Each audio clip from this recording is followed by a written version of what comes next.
안녕하세요. 저는 경기도에 거주하고 있는 40대 여성입니다. 이곳에 사연을 보내는 분들의 얘기를 들으면서 웃다, 울다, 속 시원하다, 참 많은 공감을 했었는데요. 그동안은 저도 이렇게 사이다 사연 보내고 싶다라고 생각만 했지, 진짜 그날이 올 거라곤 미처 생각하지 못했습니다. 사실 몇 년 동안은 제게 사이다가 될 만한 일이 전혀 일어나지 않았거든요. 일어날 수도 없다고 생각했고요. 그런데 사람은 역시 못된 짓을 하면 벌을 받게 되나 봅니다. 제게 가장 많은 상처를 줬고 또 저를 무시했던 그들이 제 발 아래 무릎을 꿇다니 진짜 신기하고도 속이 시원한 일이 일어난 거죠. 그럼 무슨 일인지 제가 상세히 잘 쏙닥거려 보겠습니다. 남편과 연애를 하면서 저는 30이 넘어가기 전에 결혼하는 게 당연한 거라고 생각했어요. 주위 친구들도 꽤 많이 결혼을 하기도 했고, 그래서 다음 수순으론 제가 될 거라고 자연스럽게 생각했던 것 같아요. 딱히 프로포즈는 없었지만 남편 정도면 다정하고 일도 열심히 하니 결혼 상대로 좋다고 생각했기 때문에 양가 부모님께 인사를 드리고 상견례까지 물 흐르듯 잘 흘러갔던 것 같습니다. 그렇게 결혼을 하고 1년 후에 아이도 가졌습니다. 사실 아이도 일찍 갖고 싶은 건 아니었는데 부모님이 아이를 굉장히 바라시더라고요.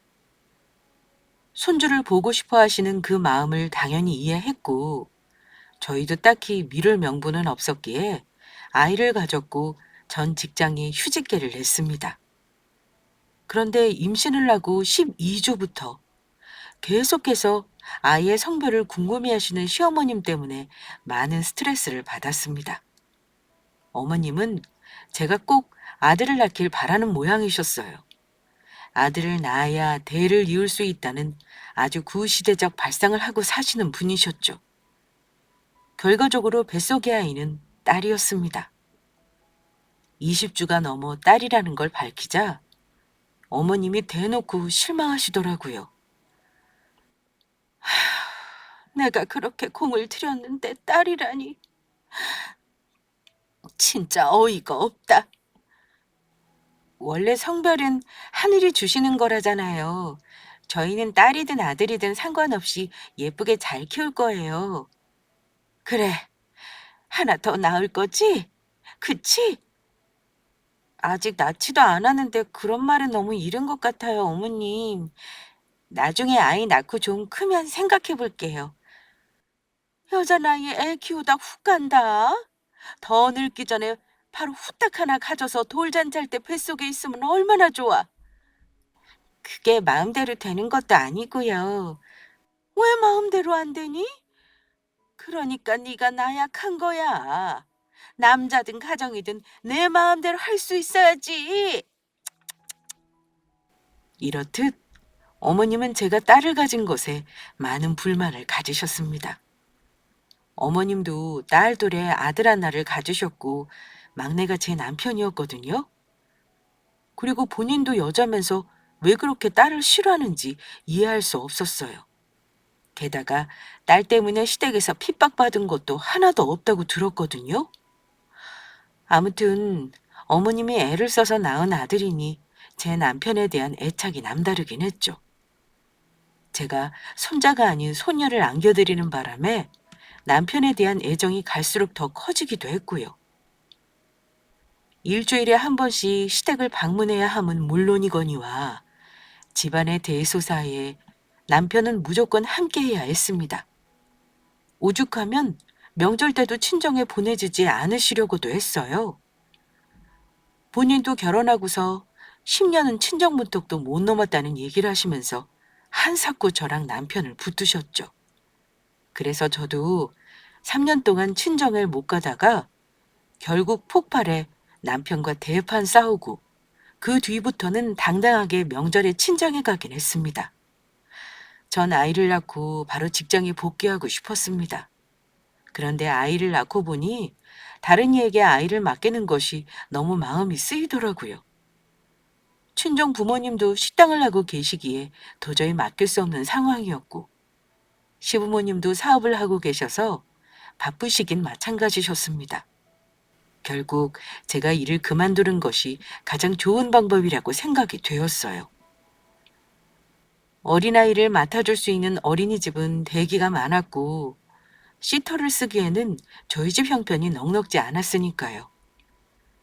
월급의 전부를 시터에게 주면서까지 일을 하는 것보단 내 아이를 내가 키워야겠다는 생각이 강했죠.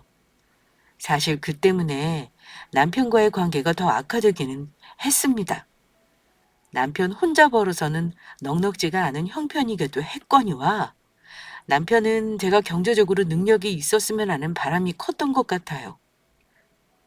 물론 저도 직장을 그만두고 싶어서 그만둔 것은 아니었기 때문에 아이가 두 돌이 지나면서는 저희 집에 맡기고 출퇴근을 하기 시작했습니다. 하지만 이것 또한 쉽지가 않더라고요. 아이는 자주 아팠고 결국 입원까지 하는 일들이 허다해지면서 저는 다시 일을 그만둘 수밖에 없었습니다. 그럴 때마다 남편과 다퉈야 했고요. 남편 또한 어쩔 수 없다는 걸 알고 있으면서도 짜증이 나는 것 같았어요. 서은이 조금 있으면 다시 출근할 거지? 걱정하지 마. 출근하지 말래도 할 거야. 나도 나가서 일하고 싶어. 난들 안 그러고 싶겠어? 난 요즘 내가 돈 버는 기계가 된 기분이야. 너 애랑 집에서 뒹구는 동안 나는 사람들 상대하면서 얼마나 피곤한지 알아? 내가 집에서 놀아? 하루 종일 애 케어하는 게 얼마나 힘든 일인지 알아? 당신이 한번 해봐. 이게 쉬운지. 누가 쉽다고 했어? 그만큼 내가 힘들다는 거 아니야. 당신 힘든 거 누가 몰라? 어떻게 본인만 생각하냐는 거지. 됐다. 너랑 무슨 말을 하겠냐. 너 결혼 전에는 이런 애 아니었잖아. 나 좋다고 쫄래쫄래 쫓아다니는 거 귀여워서 만나줬더니 이제 잡은 물고기다 이거지? 진짜 어이없다. 나 쫓아다니는 건 내가 아니라 당신이었거든? 시간을 되돌려가지고 그때로 돌아가면 너 절대 안 만나. 내가 미쳤지 진짜. 남편의 폭언은 날이 갈수록 심해졌습니다. 직장을 자꾸 그만두게 되니 정규직은 찾을 수 없었고 시간제 아르바이트로 생활비를 충당하게 됐는데 그조차도 마음에 안 드는 것 같더라고요. 저는 아낀다고 머리도 하지 않고 옷도 사입지 않은 지 꽤 됐는데 그걸 보면서 집구석에서 놀고 먹으니 옷도 후줄근하게 입고 다니는 거 아니냐며 잔소리를 하더라고요. 저도 꾸미고 싶은데 꾸밀 수 없는 걸 아냐고 따져 물으면 말 안 통한다고 방으로 들어가 나오지도 않고요. 덕분에 아이의 육아는 오롯이 저의 몫이 되었습니다. 그러면서도 매일 새 반찬, 새 국으로 남편 밥을 차려줘야 함은 당연했고요. 이렇게 사는 것이 여자의 삶이라면 왜 결혼을 해서 스스로 지옥의 구렁텅이에 빠져들었나 싶어 자멸감이 솟아올랐습니다. 하지만 변변찮은 직장 하나 없던 저는 그런 모멸감을 모두 감수해야 했죠. 그래도 아이를 보며 버텼습니다. 아이가 재롱을 부리고 말을 하면서부터는 남편도 점점 집에 붙어 있는 날이 많아졌어요. 그래봤자 감정의 골이 깊어진 저희의 관계는 쉽게 회복되지 않았지만요. 그리고 이런 악화된 관계에 불을 붙는 일이 생기고야 말았습니다. 어머님은 저희 집에 원래도 불쑥불쑥 찾아오시곤 하는 편이었습니다. 사업을 하는지라 여러 곳을 동분서주하러 다니시는 분이셨거든요. 일찍 아버님과 이혼하시고 아이들을 키우며 혼자 사셔서 그런지 생활력이 진짜 뛰어나셨습니다. 물론 그런 면에서 어머님은 존경하긴 했지만 그 외의 부분에선 정말 치가 떨리게 두려운 상대이기도 했습니다. 하루는 뜬금없이 집으로 올라오셔서 냉장고를 막 뒤지시더라고요. 어머님 식사 안 하셨으면 밥 차려드릴까요? 세상에 냉장고에 이게 뭐니? 살림 많은 애가 냉장고 하나를 꽉 채우질 않고 텅텅 비어있네. 우리 현성이 뭐 먹고 산다니? 많이 사두면 결국 못 쓰고 버리게 되는 재료가 허다해서요. 그때그때 장봐서 만들고 있어요. 됐다. 고기 하나 안 보이는구만. 여기 카드 줄 테니까 나가서 소고기나 한 두어 근 사와 구워 먹게. 네, 감사합니다. 사업을 하시는 어머님은 통이 크셨습니다. 올라오실 때면 본인의 카드를 스스럼 없이 내미시며 뭘 사오라 시키셨죠. 하지만 거기에 제가 좋아하는 목록은 없었습니다. 늘 본인과 남편이 먹고 싶은 거 위주로 얘기를 했어요. 그래도 어머님이 통 크게 사주시니까 늘 곁다리로 얻어먹긴 했습니다. 제가 좋아하는 건 아니더라도 그날 식비는 굳을 수 있으니까요. 남편은 제게 생활비를 거의 안 주다시피 했고 아이를 키우며 저 혼자서 아르바이트하는 비용으로 생활비를 충당하긴 어려웠습니다. 그게 불만이라 말을 꺼내면 고정비가 얼마나 들어가는지 아냐며 남편은 외려 노발대발했어요. 결국 아무 말 못하고 물러서는 건 제 몫이었죠. 그날 그렇게 소고기를 사와 어머니께 구워드리고 있는데 어머님이 그러시더라고요. 너 왜 이렇게 궁상맞게 사니? 누가 보면 현서이가 옷 사는데 돈 한 푼 안 주는 줄 알겠다. 사실 현성 씨 제게 주는 돈이 거의 없어요, 어머님. 제가 버는 돈으로 생활비 충당하고 있는 게 현실이에요. 그러다 보니 먹고 싶은 것, 입고 싶은 것 마음껏 하지 못해요. 원래 큰아이 땐 그렇게 힘들게 사는 거야. 돈 아까운 줄 알아야지. 우리 아들이 잘하는구만 뭘. 그래도 이건 너무하지 않나요? 저는 몰라도 애 입에 들어가는 것도 아까워하는데요. 애가 뭘 아는 나이니? 서은이 아직 어려 아무것도 모르는데 뭘 먹이고 뭘 입히는지 애가 뭘 알아? 팔은 안으로 굽는다고. 역시 어머님은 남편 편이었죠. 거기에 어머님이 한술 더 뜨셨습니다. 그래, 너희 어머니 식당은 잘 되신다니? 요즘은 힘드신 것 같아요. 근처에 비슷한 해장국집이 들어와서요. 아휴, 어쩐다니. 그러게, 장사하는 게 보통 힘들 게 아니야. 그거 돈 몇 푼 번다고 새벽부터 나가서 밤늦게까지 고생만 하지. 나 좀 봐라. 이렇게 여유롭게 돌아다니면서도 한 달에 돈 천은 우습게 번다. 어머님이 대단하신 거죠. 그렇게 생각하니? 그러니까 너도 날 좀 본받아서 살아. 나 돈 한 푼 없이 이 사업 시작했다. 근데 여기까지 왔잖니. 네, 저도 일하고 싶은데 아직 서은이가 어려서 쉽지가 않네요. 그건 변명이지. 애 때문에 못한다면 안 되지. 내가 입 꽉 깨물면 못할 것도 없어. 하지만 서은이를 봐줄 사람이 없는걸요. 애야, 어린이집에 맡아주면 되는 거고. 너 진짜 생각이 나태하다. 우리 현서이가 왜 그렇게 넌더리내는지 알겠다니까? 어린이집에 5시에만 찾으러 가도 서은이 혼자 남아 있어요. 근데 일하면서 7시까지 애를 어떻게 맡기겠어요. 물론 맡길 수 있지만 애가 너무 불쌍하잖아요. 그런 측은한 마음을 가지면 안 되지. 아휴, 됐다. 내가 무슨 말을 하겠니? 어머님은 요즘 사업이 잘 풀려가고 있다며 본인 자랑을 실컷 늘어놓더니 결국 제 핀잔으로 마무리하셨습니다. 덕분에 제대로 먹지도 못했는데 속은 꽉 막혀 얹혔더라고요. 식사한 걸 치우고 설거지를 하고 있는데 남편이 집으로 들어왔습니다. 어머님은 버선발로 마중 나가 남편을 꼭 끌어안고 호들갑을 떠시더라고요. 아이고, 우리 귀한 아들 왔어? 오늘도 많이 힘들었지? 엄마 왔어? 진작 전화라지. 엄마 왔다고 했으면 더 일찍 들어올걸. 그래, 배고프지? 소고기 먹을래? 얘, 애미야, 소고기 좀 구워라. 말도 마. 오늘따라 고객들이 얼마나 진상인지 짜증나 죽을 뻔했다니까. 그렇게 힘들어? 그럼 그만두고 엄마랑 같이 사업하자. 내가 그러자고 진작에 얘기했잖아.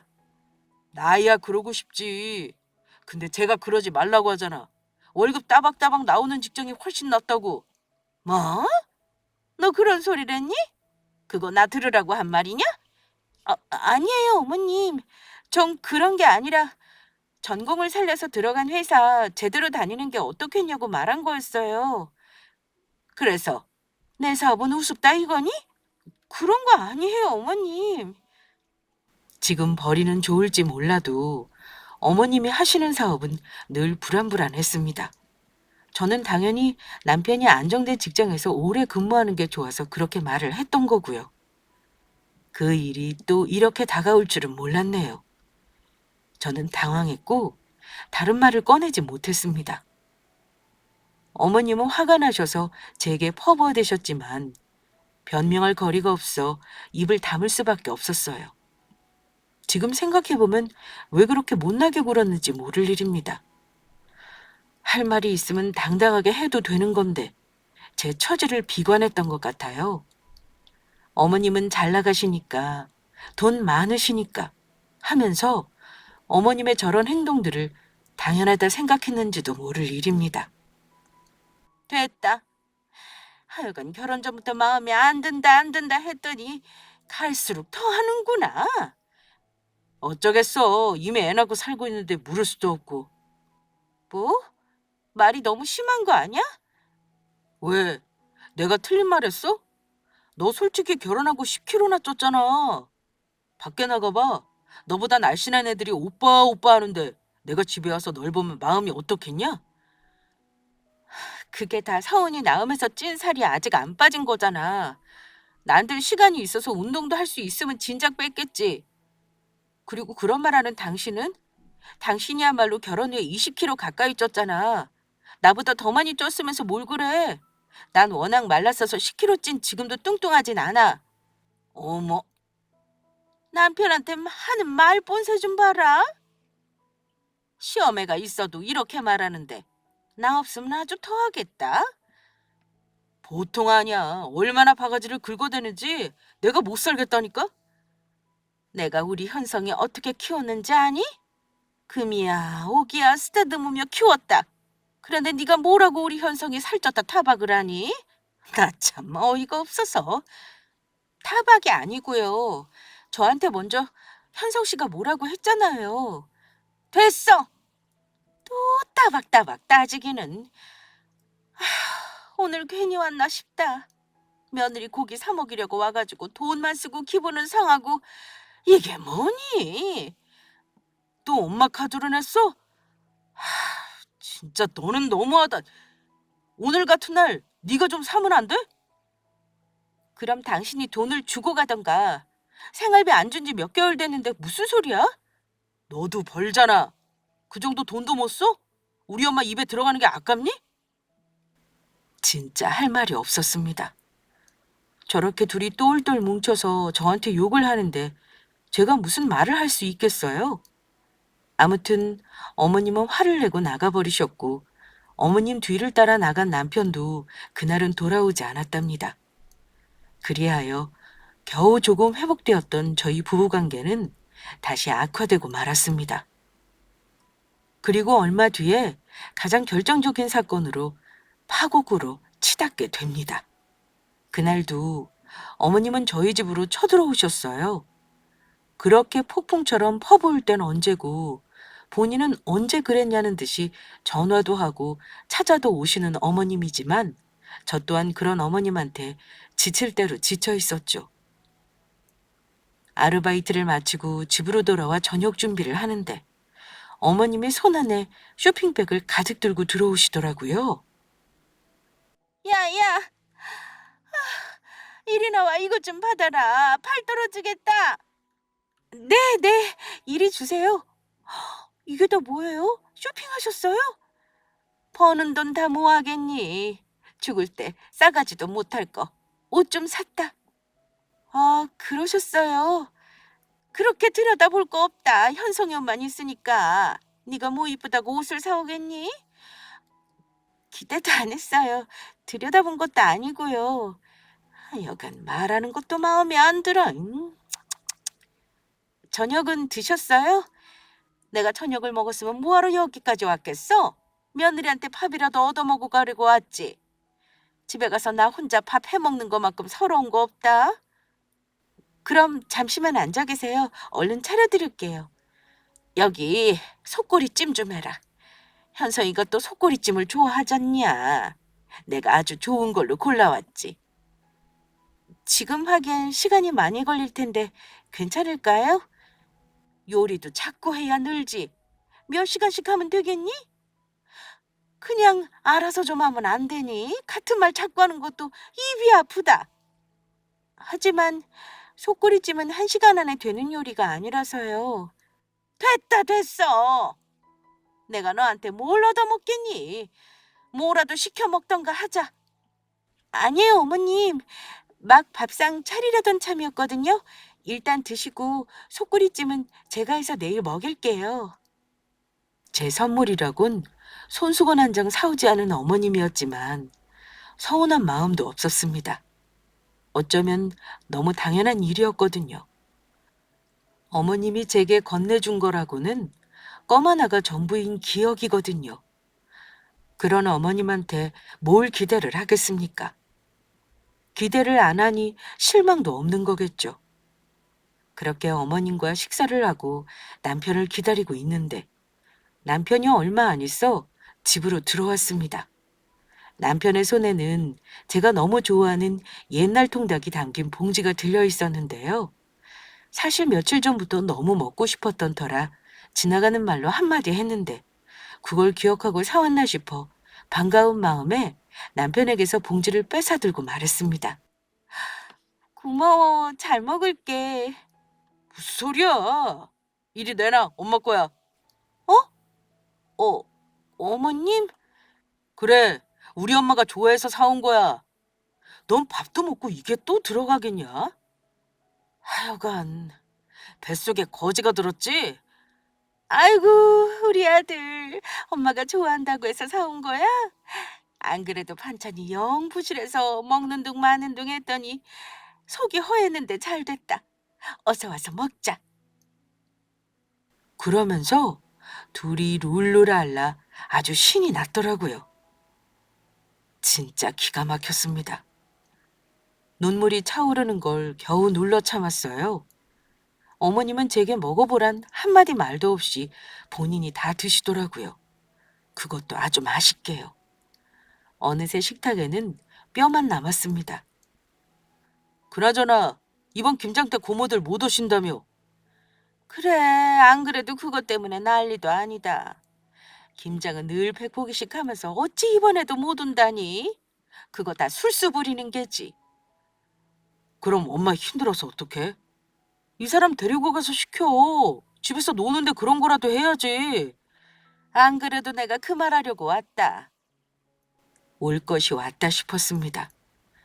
날씨가 쌀쌀해지면서 김장에 대한 스트레스로 하루하루 말라가고 있었거든요.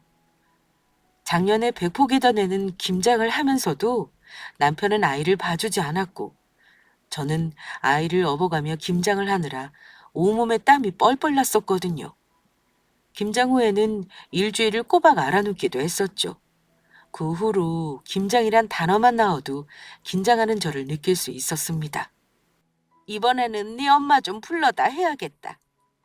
나도 이제 나이가 들어서 무릎 아파 더는 김장 못하겠어. 네? 그게 무슨 말씀이세요? 저희 엄마를요? 저는 귀를 의심했습니다. 저희 엄마를 부르다니 도대체 무슨 말씀을 하시는 건지 이해가 되질 않았어요. 아무리 어머님이 저한테 막말을 퍼부으신다고 해도 이건 아니지 싶었습니다. 네 엄마 식당 하시니까 늘 하는 게 김장 아니냐. 딸네 집에 김장으로 좀 오라는데 그게 못할 말이니? 어머님, 저희 엄마 식당 하시느라 늘 고되세요. 근데 100포기나 되는 김치를 어떻게 담궈달라고 하겠어요? 이건 말이 안 되는 것 같아요. 없었던 일로 하겠습니다. 지난번처럼 저랑 어머님이랑 열심히 해봐요. 아니면 형님 불러서 도와달라고 하면 되잖아요. 어차피 김장김치는 형님네들이 다 갖다 먹지 저희는 김치 안 가져다 먹잖아요. 얘가 또 대꾸하는 것 좀 봐. 네 엄마 맨날 하는 게 김장인데 그것도 못 시키냐? 늘 하는 게 김장이면 더더욱 못 시키죠. 얼마나 힘드시겠어요. 엄마 하시는 식당 한 달에 한 번 쉽니다. 어머님처럼 쉬고 싶을 때 쉴 수 있는 게 아니라고요. 아이고, 뒤통수 땡겨. 너 지금 나한테 대드는 거니? 어머님이 저한테 뭐라고 하시는 건 얼마든지 참을 수 있지만 저희 엄마 얘기하시는 건 저도 못 참겠어요. 기가 막혀. 얘 지금 뭐라니? 너 미쳤어? 당장 사과드리지 못해? 사과 못해. 내가 틀린 말 했어? 왜 우리 엄마가 어머님 김장을 해드려야 하는데? 이건 예의가 어긋나도 너무 어긋난 거야. 그게 뭐가 어때서? 솔직히 너나 장모님이나 우리 엄마 반의 반만큼도 못 버시잖아. 우리 엄마는 움직이는 대로 돈 쓸어 오시는 분인데 오죽하시겠어? 효율 대비를 따져보자고. 너랑 장모님이 김장하는 시간 동안 밖에 나가 돈 버는 게 훨씬 효율적이잖아. 우리 엄마 같은 분은 집에서 집안일 하면서 시간을 축낼 수는 없다니까? 지금 말 다 했어? 어떻게 그런 말을 할 수가 있어? 지금 나랑 우리 엄마랑 둘 다 무시하는 거야? 이건 무시가 아니라 사실을 얘기하는 거지. 내 말이 틀려? 네 말 하나도 틀린 거 없다. 없지. 암만 우리 아들이 하는 말이 어떻게 틀리겠어? 두 분이 아무리 작당하시고 얘기를 하셔도 소용없어요. 전 두 분이 저희 집을 무시하는 걸로 느껴져요. 매우 서운하고 기분이 나빠요. 이전에도 종종 이런 마음이 들었지만 그동안은 얘기를 못하고 참아왔어요. 하지만 이제 더는 못 참을 것 같아요. 못 참으면 네가 어쩔 건데? 그래, 못 참으면 뭐 이혼이라도 할 셈이냐? 이혼한다고 하면 누가 겁날 줄 알고? 그래, 이혼하자. 오히려 난 환영이야. 안 그래도 너랑 사는 거 갑갑하고 짜증나는데 네가 이혼해준다고 하면 나야 땡큐지. 너 애 하나 딸린 유부녀가 어디서 우리 아들 같은 남자 만날 수 있겠니? 후회는 곱절로 할 거다. 아마. 아이고, 내가 어이가 없어서 지 엄마더러 김장 좀 하랬다고 냅다 이혼을 하자고 하네. 어디 가서 말도 못하겠어. 창피해서. 어차피 잘 된 거지 뭘 그래. 애가 끈질기게 직장에 붙어 있으라 그래서 내가 그동안 엄마 사업도 못 도와드렸잖아. 이혼하고 깔끔히 정리한 다음에 내가 엄마 사업 도와줄게. 그래, 잘 됐다, 잘 됐어. 그들은 저를 두고 앞으로의 장밋빛 미래를 그리며 깔깔 웃었습니다. 저는 그런 그들을 죽이고 싶은 충동까지 잃었어요. 그렇게 남편과 저는 4년 동안의 결혼 생활을 청산하고 남남이 되었습니다. 아이는 책임질 자신이 없는지 저보고 키우라고 하더군요. 당연한 결과였습니다. 아이 기저귀 한번 갈아보지 못한 남자가 무슨 육아를 하겠어요? 저는 아이를 데려왔고 그 길로 엄마 집으로 왔습니다. 갑자기 찾아온 저 때문에 엄마는 놀라 뒤집어지기 직전이었죠. 저는 차분하게 그동안의 일을 상세히 고했습니다. 엄마는 눈물을 흘리셨고 아빠는 저보다 더 화를 내셨습니다. 무엇보다 우리 집안을 무시하는 처사는 용서할 수 없다고 말이죠. 저는 그렇게 남편과의 인연을 정리하고 하나의 엄마로서 싱글맘으로 잘 살기로 독하게 마음 먹었습니다. 아르바이트는 관두었고 엄마가 운영하고 있는 식당을 잘 살려보겠다고 마음 먹었어요. 아빠는 제가 어렸을 때부터 몸이 좋지 않아 엄마 일을 돕기에는 늘 무리가 많이 가셨거든요. 이참에 잘 됐다 싶었죠. 아이도 이제 많이 크기도 했고요. 전 엄마의 식당이 왜 제대로 운영되지 않는 건지에 대해 면밀한 검토에 들어갔습니다. 요리 솜씨가 무척 좋은 엄마라면 분명 이보다 장사를 더 잘할 수 있을 거라는 믿음이 있기에 시작된 일이었죠. 그렇게 분석을 끝낸 저는 일단 인테리어부터 바꾸기로 마음 먹었어요.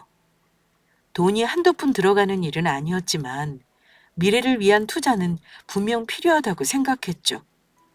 며칠 동안 엄마를 설득하여 가게 문을 닫고 인테리어를 바꾸면서 동시에 새로운 메뉴에 대한 구상이 들어갔습니다. 전 젊은 세대를 공략하려면 SNS를 활용한 홍보나 이벤트는 반드시 필요하다고 생각했고, 그 기획을 10분 이용하여 많은 고객 유치를 위해 힘썼습니다. 그렇게 새로 문을 연 가게는 점점 입소문이 나더니 점차 잘 되기 시작했어요. 리모델링을 하고 3개월 만에 그 비용을 모두 복구할 수 있었고, 그 뒤로는 적자는 없고 늘 흑자만 가득하게 되었습니다. 물론 이렇게 되기까지 많은 고난이 있었습니다. 메뉴 구성이 어려워하다가 포기할까 싶기도 했고, 리모델링을 하면서도 적지 않은 문제가 있었죠. 하지만 1년이 지나자 정말 눈부시게 성장한 식당이 남았습니다. 손님들의 발길이 끊이질 않게 되자 원래 엄마와 아줌마 둘이서 하던 식당은 더 이상 둘만으로는 부족했죠. 그래서 직원을 셋이나 더 늘렸습니다. 엄마는 제가 이혼을 하고 아이와 함께 내려온 것에 처음에는 마음이 너무 심란했지만 지금은 오히려 잘 됐다고 생각한다며 저한테 진심으로 고맙다고 했습니다. 그렇게 식당과 아이의 육아에 매진하다 보니 어느새 3년이란 시간이 훌쩍 흘렀습니다. 남편은 그간 양육비를 꾸준히 지급했습니다. 하지만 한 달에 한 번이는 면접 교섭일도 지키지 않는 날이 많았습니다. 마치 본인 아이가 아닌데 책임만 지는 것처럼 굴었죠. 저는 그런 남편의 행태에 너무 화가 났지만 어느 순간 아이도 아빠를 만나고 싶지 않아 한다는 걸 깨닫고는 연락이 오지 않으면 제가 먼저 연락하는 일이 사라졌습니다. 그러던 어느 날이었어요. 양육비에 의존해서 살았던 때와 달리 여유로워졌기 때문에 달리 통장을 확인 안 하고 있었는데 어느 날 보니 몇 달간 양육비가 지급되지 않고 있더라고요. 저는 전 남편에게 바로 전화를 걸었습니다. 하지만 전 남편은 제 전화를 받지 않더군요. 그 뒤로도 몇 번이나 전화를 걸어보고 메시지도 남겼지만 답이 없었습니다.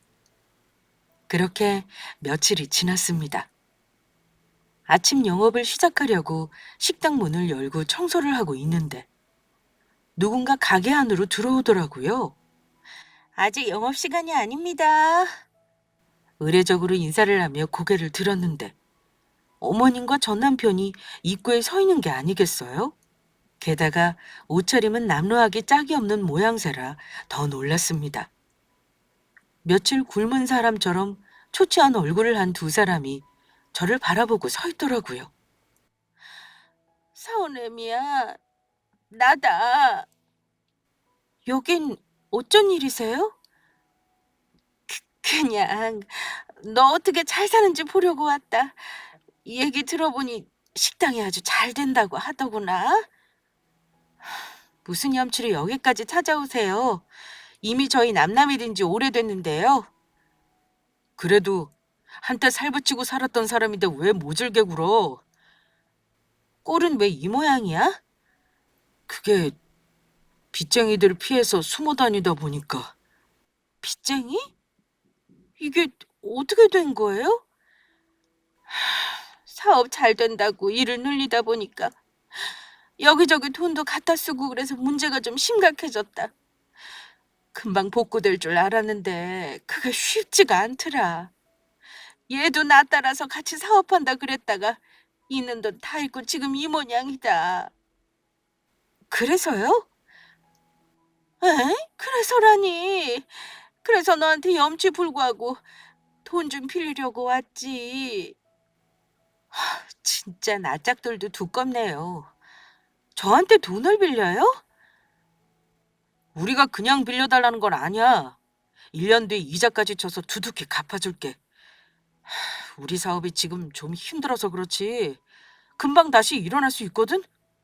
너도 알다시피 사업하는 사람들 이 정도 위기는 누구나 찾아오기 마련이거든.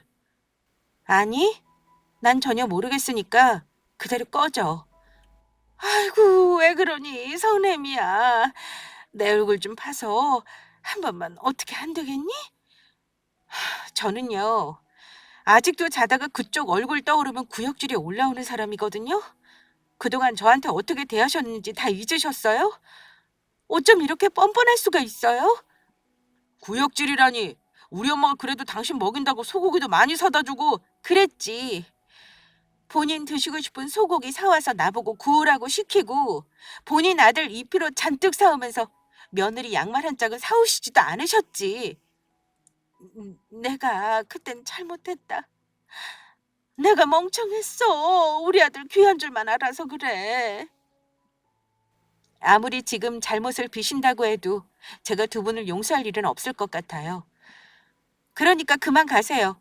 아, 그리고 당신 서운이 양육비 4개월치 밀렸더라? 빨리 입금해줬으면 좋겠어. 지금 먹고 죽을 돈도 없는데 양육비는 무슨 양육비야?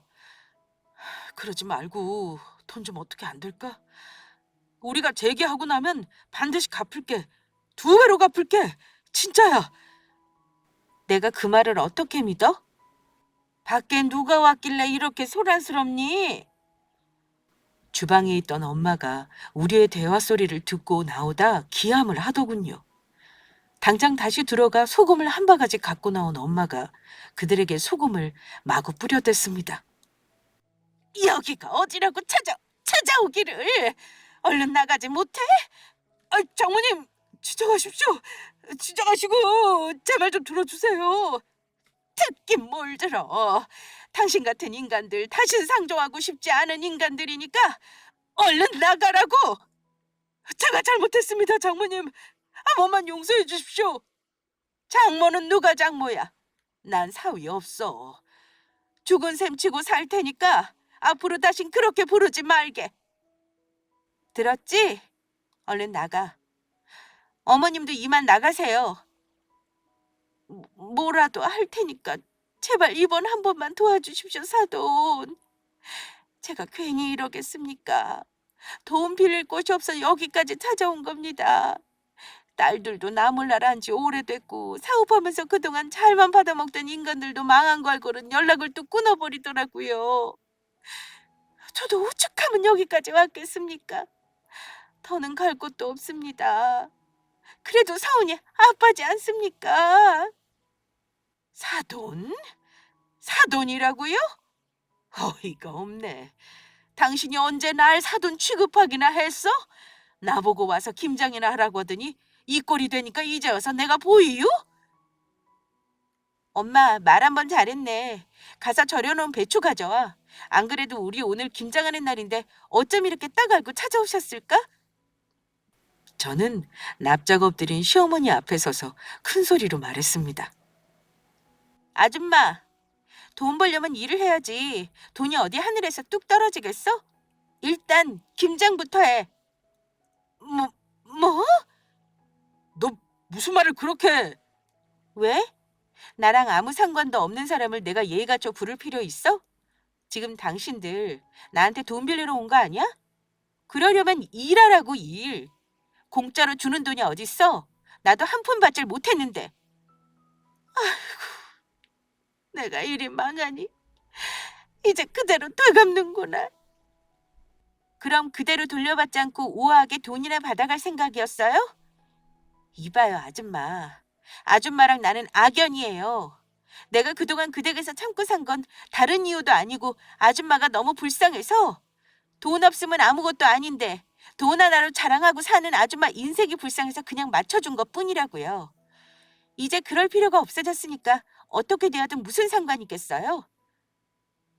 그러니까 험한 꼴 보지 말고 당장 나가쇼.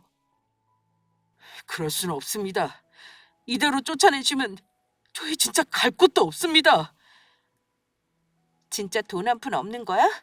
집도 없는 거냐고? 지금 엄마랑 고시원에서 지내고 있어. 진짜라니까? 그러니까 불쌍한 사람들 살린 셈 친다고 제발 한 번만 걷어주세요. 불쌍한 사람들이 널리고 널렸는데 그동안 호의호식 누리며 온갖 나쁜 짓 다 저지른 당신들을 내가 왜 거둬? 압니다. 우리 이선희한테 몹쓸 짓 많이 한 건 알아요. 하지만 그래도 한때 정을 나눈 사이인데 이렇게 내쫓으시면 어떡합니까? 당신들이 내쫓아서 우리가 벌을 받는다면 달게 받을게요. 그러니까 이만 나가주세요. 계속 이렇게 버티시면 경찰에 신고할 겁니다. 거지 2명을 해서 영업방해한다고. 곧 영업 시작 시간이거든요. 그, 거지는 아니야. 아무리 몰골이 이래도 그렇지. 아직도 자존심이 남았니? 그게 밥 먹여다 준대? 자존심 버리고 바짝 엎드려서 다녀. 그럼 또 알아? 불쌍해서 몇 푼 쥐어줄지? 전 남편은 제 말에 눈물을 터뜨리며 허벅지를 치더군요. 이제서야 자신의 잘못을 뉘우치는 걸까요? 제가 봤을 땐 아닐 겁니다. 그들은 잠시의 고난을 어떻게든 이겨내려고 저희한테까지 온 거고, 그들 말대로 재기에 성공한다면 언제든 바로 내칠 사람이거든요. 제가 그걸 모르는 게 아니죠. 저렇게 울며 뒤에서는 칼을 갈고 있을 이중인격을 모를 리 없었습니다. 전 남편에게 속아 결혼까지 한 걸 보면 안 봐도 알 수 있죠. 저는 두말하지 않고 바로 경찰을 불렀습니다. 그리고 경찰이 오자마자 더 놀랄 일이 벌어졌습니다. 전 남편과 그 어머니 둘 다 사기죄로 현재 수배 중이었다는 겁니다. 와, 세상에. 그러니까 사업을 하다가 사기까지 저지르고 도망 중이었던 거죠. 진짜 이런 일이 제 눈앞에 일어나다니 며칠 잠을 못 이룰 정도로 충격적이었습니다. 자신들이 사기죄를 저질렀다는 사실과 그로 인해 수배 중이라는 사실을 망각하고 저희 식당까지 찾아온 바보 같은 둘은 그 길로 잡혀갔고 저희는 그날 영업을 하지 못했습니다. 너무 놀라서요. 진짜 충격적이긴 하더라고요. 그렇게 전 남편과 그의 어머니에게 복수 아닌 복수를 할 수 있었습니다. 사실 이보다 더 큰 복수가 있을 수 있을까요? 제가 아무것도 하지 않았는데 스스로 자멸한 그들이 너무 고소하더라고요. 지금은 엄마와 함께 열심히 식당을 꾸려나가고 있습니다. 전 남편과 어머니는 실형을 피하지 못했다고 하더라고요. 그래봤자 1년여 살고 나오겠지만 앞으로의 인생이 더 중요하죠. 얼마나 밑바닥 인생을 잘 꾸려나가는지 지켜보려고요. 아니, 사실은 관심도 두지 않으려고 합니다. 여기까지 제가 사연을 지금에서야 보낼 수 있었던 사연 잘 들으셨나요? 진짜 사람 인생은 모른다고 하더니 이렇게 몇 년 후에 복수를 하게 될 거라곤 상상도 못했습니다. 하지만 속이 시원하시죠?